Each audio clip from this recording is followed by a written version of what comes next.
Une vie érotique ? Ma vie érotique. Bienvenue dans Une vie érotique, le podcast qui déshabille la vie sexuelle des gens. Aujourd'hui, dans cet épisode, je vous propose de dévêtir l'existence érotique d'Ariane. Salut Ariane. Bonjour. Tu es une femme de 32 ans, tu aimes les hommes et les fessées, paraît-il. Tout à fait. Et avec toi, on va parler, entre autres choses, de règles et d'exigences au lit. Les règles en parlant du sang.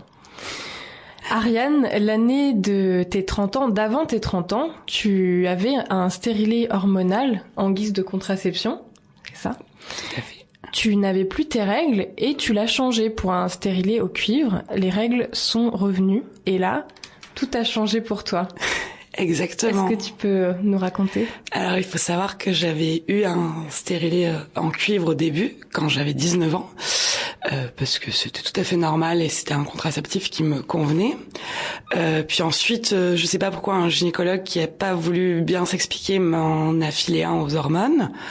Et puis tout d'un coup, j'ai plus eu mes règles. Je savais que psychologiquement, ça me dérangeait un petit peu. Et puis, je me suis habituée en me disant, de toute façon, c'est 5 ans, c'est pas très grave.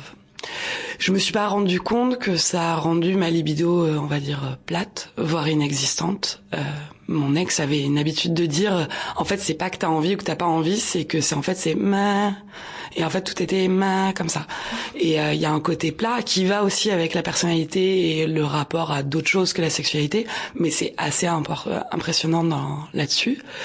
Et le jour où on a changé, parce que je suis allée voir un gynéco, j'ai fait il me reste encore 1 an sur ce stérilet, mais en fait c'est plus possible, je veux mes règles. Du jour au lendemain, en fait, tout d'un coup, j'avais très très envie de faire l'amour, et ça a été un peu une renaissance. Et tout d'un coup, je suis allée m'acheter un vibro. Donc je suis allée au Sexodrome à Paris, qui est un vrai supermarché. J'ai passé 30 minutes à choisir le mien et je suis rentrée pour la première fois de ma vie vraiment, parce que à part se frotter bien sûr sur un coussin, je me suis vraiment masturbée et j'ai trouvé ça trop bien. Et après, j'ai un peu commencé à faire ça tous les jours. Donc, j'avais toujours une vie sexuelle avec donc maintenant mon ex-mari, mais ça a changé. Et tout d'un coup, c'était un peu de la bouffée de chaleur, quoi, un besoin de faire ça. Et tout d'un coup, le sexe est devenu important. Il était plus lié à quelqu'un, il était plus lié à une relation, et il était mécanique, corporel. Sample complete. Ready to continue?